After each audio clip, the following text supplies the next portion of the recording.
Bull versus bear. तैयार है हमारे साथ नुपुर और वरुण। तैयार है दोनों?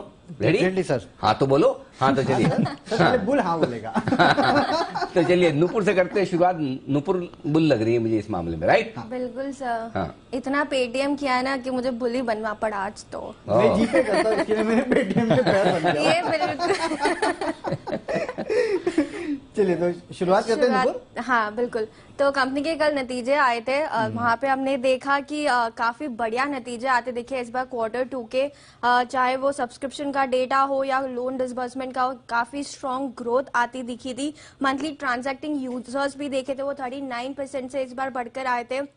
जो कॉमर्स एंड क्लाउड है वो 55% इस बार ऊपर है, और सिक्वेंशियल बेसिस पे भी देखे तो 14% की ग्रोथ आती दिखी थी। जो पेमेंट सर्विसेज है कंपनी का कंज्यूमर्स का, वो भी इस बार 6% से पिछले क्वार्टर की तुलना में बढ़कर आया। तो ऑल इन ऑल जो नंबर्स है Q2 के वो काफी स्ट्रॉन्ग आते दिखे, इसलिए आज स्टॉक में मोमेंटम भी है। डेफिनेटली स्टॉक में मोमेंटम है, लेकिन आजकल लगता है कि फंडामेंटल रिसर्च करने का तरीका ही बदल गया है। घाटे में कंपनी है लेकिन नतीजे काफी अच्छे हैं। 550 करोड़ का घाटा कंपनी ने किया है लेकिन नतीजे अच्छे हैं। पिछले 9 क्वार्टर्स में अगर आप देखेंगे तो 4,500 करोड़ का घाटा जो है वो कंपनी कर चुकी है, लेकिन कंपनी अच्छी है। अपने मार्केट कैप का 12% अगर आप देखेंगे तो ये कंपनी ऑलरेडी लॉस कर चुकी है।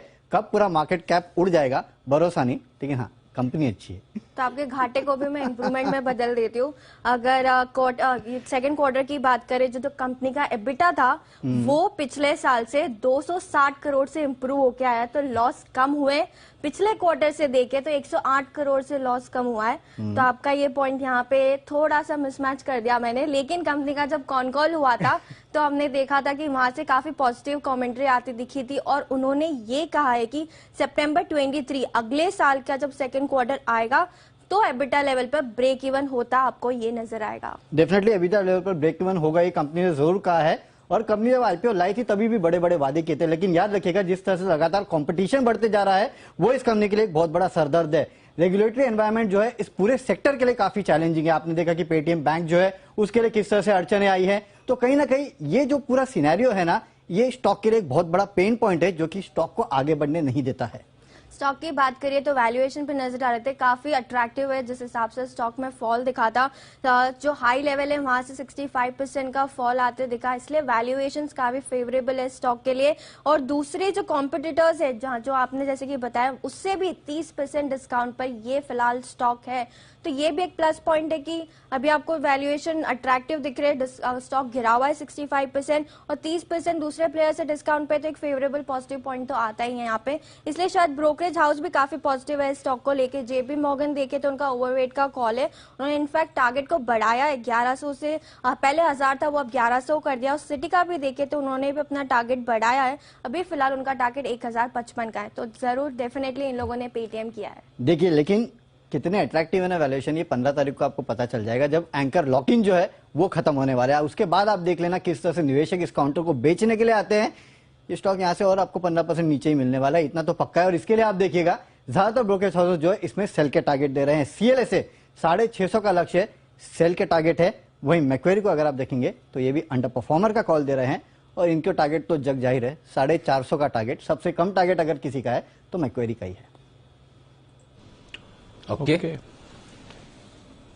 कितना मैक्वेरी का टारगेट कितना है? 450। और ये तुम्हारे सीएलएस का 650।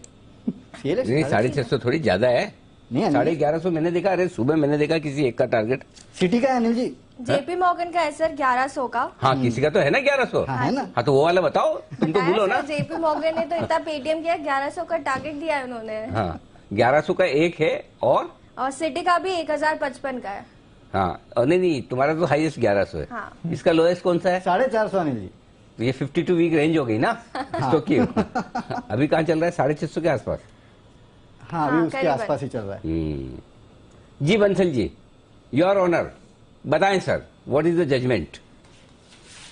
देखिए अनिल जी टेक्निकली बताऊं उससे पहले एक चीज बोलना चाहूंगा अनिल जी। नुपुर को, जो नुपुर ने बोला ना कि भैया पेटीएम यूज करती है, तो देखिए Nupur, everything that glitters is not gold. तो हर चीज जो इस्तेमाल की जाती है उसके स्टॉक में ना ऊपर के टारगेट नहीं दिए जाते हैं। और दूसरा अनिल जी एक ऑब्जर्वेशन है, वरुण अनिल जी वो व्यक्ति है जो चलते हुए शेयर पे बियर बन जाए ना। इसलिए वोडाफोन जब 12 रुपए के राउंड चल रहा था, और भी अनिल जी 2-3 शेयर हैं मैं नाम नहीं रिकलेक्ट कर पा रहा हूं, उनमें बियर बना था अनिल जी, चलते हुए शेयर पे वरुण ब्रेक लगा देता है। ये तो share Anil ji already down trend के अंदर है और मेरे टारगेट्स है 529 530 के हैं। खरीदारी की राय नहीं है और यहाँ तो पुल बैक की भी वेट नहीं करनी चाहिए, इन्हीं स्तरों पे बेचना चाहिए। और अनिल जी दूसरा एक बार एक इंक्वायरी बिठाया जाए अनिल जी, मुझे लग रहा है वरुण यहाँ पर मतलब कि अपनी मसल पावर यूज करके तो बियर नहीं बने अनिल जी। बिल्कुल नहीं।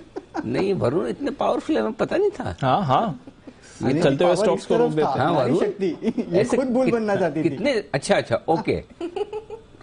अच्छा तुम कितने ऐसे स्टॉक्स पे ब्रेक लगा चुके हो? अनिल जी वोडाफोन तो मैं सदाबहार बैर था तो वो तो एक है ही। हाँ दूसरा एक पे गलत भी पड़ा हूं, जिसमें मैं लगातार बैर बनता था, हाँ कोल इंडिया। कोल इंडिया, हाँ नहीं ठीक बात है। तो किसी ये पे सही भी पड़ा हूं, एक आध दो पे गलत भी पड़ा हूं। हाँ ठीक बात है। तो ये है आपके लिए बुल वर्सेस बियर। तो तकनीकी तौर पर